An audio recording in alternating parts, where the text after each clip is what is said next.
For Christians, Christmas is celebrated to remember the birth of Jesus Christ, who believed he is the Son of God. The name Christmas comes from the Mass of Christ. A Mass or service is where Christians remember that Jesus died for us and then came back to life. But Christmas slowly evolved for many to be a season of hanging ornaments from trees, stockings lining the fireplace, and joyful music filling the air. In addition to that, millions embraced themselves for a month of constant marketing messages and spending. The Christmas holiday was soon developed across many different cultures to reach the point it has today. However, one of its modern staples, Santa Claus, was inspired by Saint Nicholas, a real person. Born in the 3rd century Turkey, he was known for his kindness and generosity toward less fortunate people. And in this day and age, everybody knows who Santa Claus is. He's a jolly, plump old man in a red suit with white fur trim and wears a matching hat and a long snow-white beard on his chin. However, in recent times, people have become aware that good old Saint Nick has a dark counterpart. A demonic creature that punishes naughty, troublesome children who don't behave themselves during the year, especially during the Christmas season. Who is Krampus, where did he originate from, and why? Let's try and find out. Hello, I'm Mike Joberg, Marine Corps veteran and filmmaker, and we will try to answer these questions on today's episode of Forgotten History. Fuuk. Krampus, a name that has terrified Germany and its surrounding countries for hundreds of years, and the Christmas devil shows no signs of stopping anytime soon. According to Germanic folklore, Krampus is a monstrous horned demon that accompanies Saint Nicholas while he visits the remote villages of the Alpine countries of Europe during the Christmas season.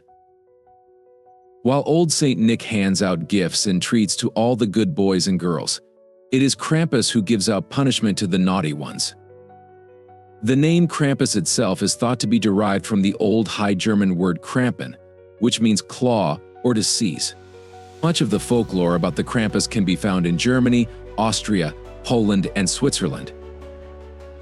And since his popularity has increased so dramatically in the last decade or two, it can be found in all other parts of Europe, America, and even across the world. Legend states those who see this Yuletide demon either disappear and are never seen again or die under mysterious circumstances soon afterwards. And the actual appearance of the monster varies slightly from one region to the next, but otherwise his features remain pretty consistent. He is described as having long, curved horns like those of a mountain goat, pointed ears, glowing red eyes, sharp fangs, and a very long tongue that is said to be pointed or forked like a snake's tongue.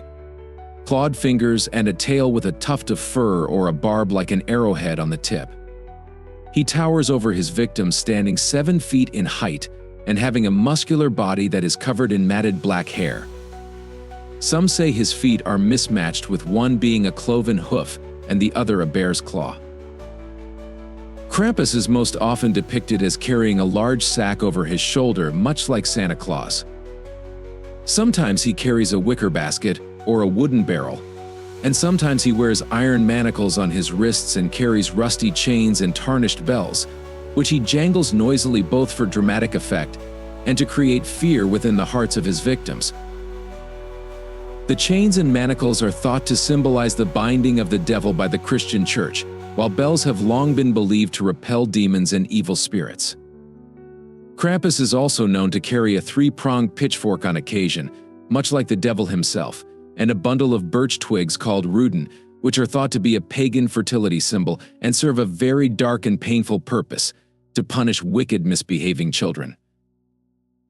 This is the task that the Yuletide devil takes a perverse delight in performing, and yet it is a job that he takes very seriously as well.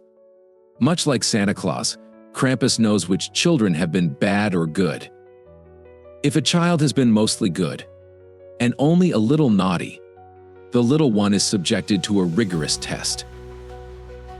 If the kid passes, then he or she may receive their gifts.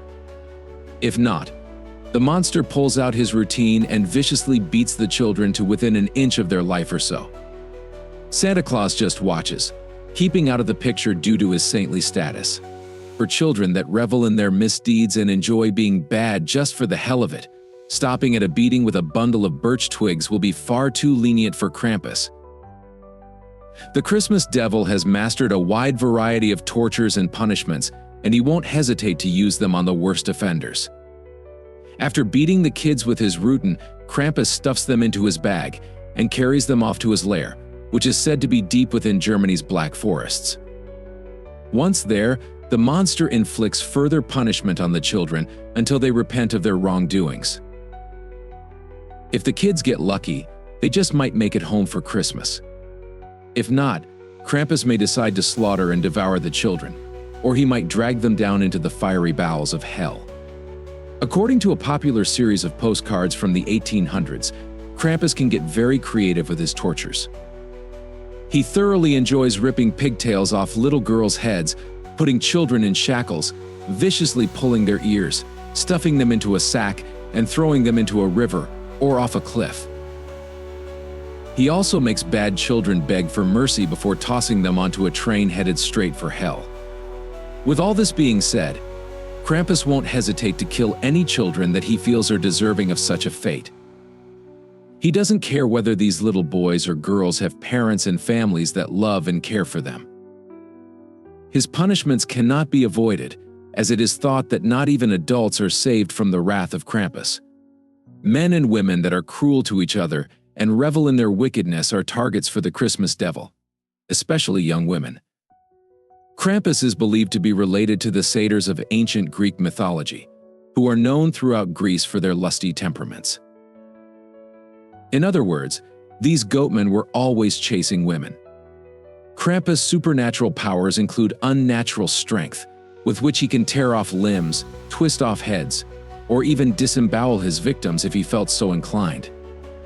He may have some shape-shifting abilities, since he appears slightly different in each alpine culture and has been known to appear as a man dressed entirely in black. And since Krampus is considered to be the polar opposite of St. Nicholas, he may also share some of Santa's powers as well. Like St. Nick, the Christmas devil instinctively knows when children have been naughty or nice, and he also knows who's sleeping and who's awake. And like Santa Claus, Krampus may have some powerful magic such as the power of invisibility, the ability to appear and disappear at will, and the ability to conjure up his routen or rusty chains. It is also possible that Krampus has the ability to travel in between other planes of existence. Nobody seems to be completely sure how Krampus came to be or where exactly he comes from. Some suggest that Krampus is the son of Hel, the goddess of the dead and the queen of Helheim in Norse mythology. Another possible deity that might have a connection to Krampus is the German goddess Perchta, a horrifying figure originating from a Germanic pagan tradition. According to folklore, Perchta wears a white robe and has one large foot. She would slice open the belly of sleeping people, removing their vital organs and stuffing them with straw if they haven't left her any offerings on her feast day. However, on the flip side, she would enter a house on Midwinter's Eve and leave presents for the children who worked hard and obeyed their elders. But on the other hand, she would punish those that were lazy. One final possibility is that Krampus was once a pagan fertility god, possibly Celtic in nature. This deity once roamed the forests of Europe, where it was worshipped by the indigenous barbarian tribes.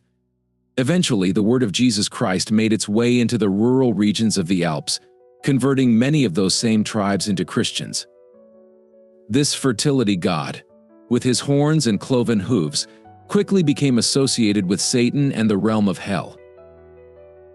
During the Inquisition, which began in the early 1200s and lasted until the late 1700s, Krampus very briefly resurfaced.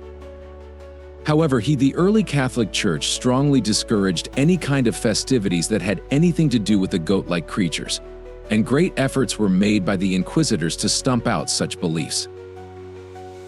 During the 17th and 1800s, people really began to take an interest in the Yuletide demon. He began appearing on holiday greeting cards known as Krampus Karten, which featured lavish illustrations of the demon torturing children. Most of these cards featured the moniker Gruss von Krampus, literally meaning greetings from Krampus, which may have been one way of telling a friend or a loved one that they had been naughty that year. And this greeting is still in use today. Another reason for the Christmas Devil's soaring popularity are the old German folktales collected by Wilhelm and Jacob Grimm in the early 1800s. The holiday then developed across many different cultures to reach the point it has today. In the last decade or so, Krampus has become just as popular as Santa Claus. It may even surpass the jolly old guy one day. And just as Santa has December 24th covered, Krampus has his own day, December 5th, otherwise known as Krampus Night. This celebration precedes St. Nicholas Day, which takes place on December 6th. On this particular night, the Krampus accompanies St. Nicholas as he wanders from one house to another. And while St. Nicholas gives out small gifts and treats to the good children, Krampus hands out birch twig beatings and big chunks of coal to the bad ones. But Krampus Night isn't the end of the horror. During the first week of December, communities and towns throughout the European Alps hold their annual Krampuslauf, literally meaning Krampus Run. This festival is a big deal throughout the European Alpine regions. In the Krampus Loft, men disguise themselves in costumes made from dyed goat and sheep hide and put on carved wooden masks with genuine sheep horn or deer antlers attached. They put on mismatched shoes and carry rusty chains, whips, bells, and baskets, and bundles of birch twigs with them. The men dressed in these costumes then take to the streets, prowling about in search of naughty children and beautiful young women, who these men wildly chase down the streets, screaming like banshee all the while. They wave their routine about menacingly and will actually swat anyone that gets too close. Oftentimes these men go from door to door, and they are led into the house by the parents. Krampus imitators then proceed to torment the young children while screaming and brandishing their chains and birth sticks, scaring them to death and ensuring they remember to behave themselves during the coming year. This celebration culminates with the masked marauders being invited to share a few drinks with the laughing parents, with the traditional offering of beer and schnapps. Over the last few years, Krampus has taken a hold of popular culture. He seems to be everywhere during the holidays, and he's appeared in numerous books and even movies. Today, the Krampus is still spoken of and is still very much feared by children and adults alike. Krampus, the folklore fiend whose chilling legend reminds us that even in the darkest tales, there's a lesson to be learned.